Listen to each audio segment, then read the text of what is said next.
অসমৰ প্ৰায় সকলো বিভাগৰ পৰাই যিটো আইগট কৰ্ময়োগী এপ্লিকেশ্যন আছে তাতে ৰেজিষ্টাৰ কৰি দুটা চাৰ্টিফিকেশ্যন কমপ্লিট কৰিব দিছে। মেক্সিমাম কৰ্মচাৰী বিশেষকৈ আমাৰ যিটো লয়াৰ প্ৰাইমাৰী আৰু আপাৰ প্ৰাইমাৰী টিচাৰসকল আছে তেওঁলোকে কৰিব পৰা নাই। তো মই এই ভিডিঅ'টোত আপোনালোকক দেখুৱাম যে কেনেকৈ আপুনি নিজৰ মোবাইলেদি ৰেজিষ্ট্ৰেশ্যন প্লাছ চাৰ্টিফিকেশ্যন ডাউনলোড কৰিব পাৰিব। তো প্ৰথমতে নিজৰ মোবাইলত প্লে ষ্টৰত যাব। প্লে ষ্টৰত গৈ ইয়াতে আইগট কৰ্ময়োগী চাৰ্চ কৰি ল'ব। ইনষ্টল বটনত ক্লিক কৰি ইনষ্টলটো কৰি ল'ব।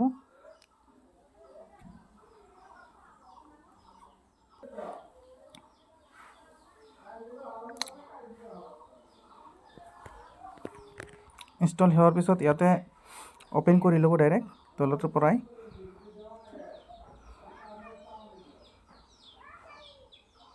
ইয়াতে আপুনি প্ৰথমতে ইণ্টাৰফেচ দুটা পাব, য'ত ওপৰত আছে চাইন ইন, তলত আছে ৰেজিষ্টাৰ। যিসকলে আগৰ পৰাই ৰেজিষ্টাৰ কৰা আছে তেওঁলোকে চাইন ইন কৰিব পাৰে, আৰু নতুনকৈ এপইণ্ট যিবিলাকে হৈছে তেওঁলোকে ৰেজিষ্টাৰত ক্লিক কৰিব। ইয়াতে কেইটামান অপশ্যন দেখা পাব। বিশেষকৈ এই ভিডিঅ'টোত মই LP আৰু UPৰ টিচাৰসকলক, teacher non teacher teaching non teaching সকলো কৰ্মচাৰীক কেনেকৈ ৰেজিষ্টাৰ কৰিব পাৰে ইয়াতে মই এই ভিডিঅ'টোত মই এটা QR কোড দিম, নহ'লে ভিডিঅ'টোৰ ডিছক্ৰিপশ্যনতো এটা QR কোড পাব। এই QR কোডটো আপুনি ইউজ কৰিব কেনেকৈ ইয়াতে তলত চাওক, ইয়াতে লিখা আছে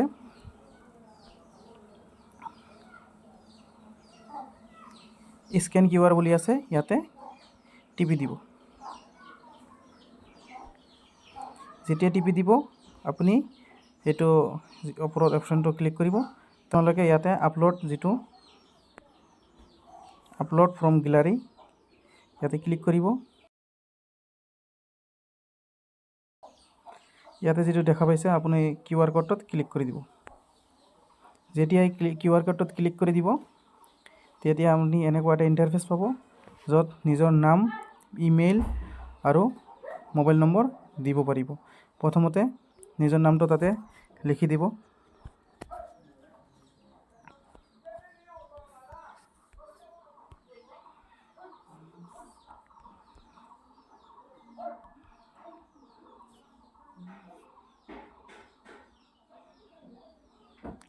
যেতিয়া নিজৰ নামটো লিখাৰ পিছত ইমেইলটো দিব।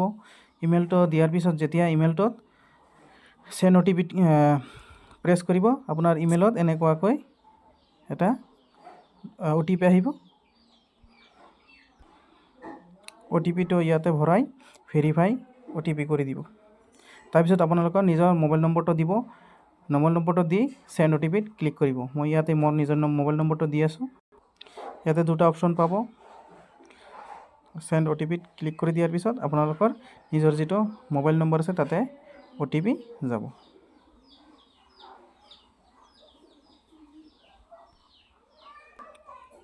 OTPটো ভৰাৰ পিছত আপুনি ভেৰিফাই OTP বুলি দিব। ইয়াতে যদি আপুনি ইয়াতে এটা বক্স আছে, যিটো বক্সত আপুনি যদি টিক দিয়ে তেতিয়া আপুনি ইয়াৰে মেছেজবিলাক হোৱাটছএপতো যাব। ইয়াতে আপোনাৰ নিজৰ ডেজিগনেশ্যনটো দিব। নিজৰ ডেজিগনেশ্যনটো দি ল'ব পাৰিব।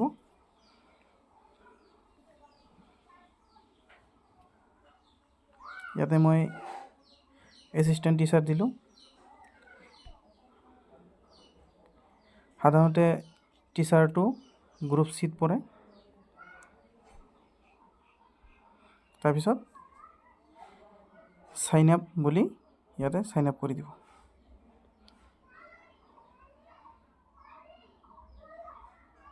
তাৰপিছত কি কৈছে, please check your registered email to active your account.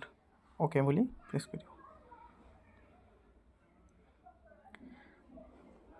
তাৰপিছত আপোনালোকে কি কৰিব, ইয়াতে যিটো 2 নম্বৰ অপশ্যন আছে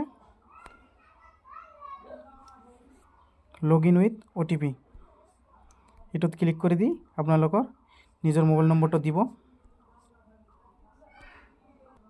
মোবাইল নম্বৰটো দিয়াৰ পিছত ৰিকুৱেষ্ট OTP কৰিব। ইয়াতে আপোনাৰ মোবাইল নম্বৰত এটা কোড যাব। কোডটো ইয়াতে ফিল আপ কৰি ছাবমিট কৰি দিব আৰু এনেকৈ আপোনালোকৰ যিটো ৰেজিষ্ট্ৰেশ্যনটো ভিডিঅ'টো যদি আপোনাৰ কাৰণে কিবা হেল্পফুল হৈছে গতিকে চেনেলটোক ছাবস্ক্ৰাইব কৰিবলৈ নাপাহৰিব আৰু ন'টিফিকেশ্যনটো অন কৰি ল'ব যাতে আগন্তুক এনেকৈ ইনফৰ্মেটিভ ভিডিঅ' আপোনালোকৰ সবাতোকৈ প্ৰথমে যায়।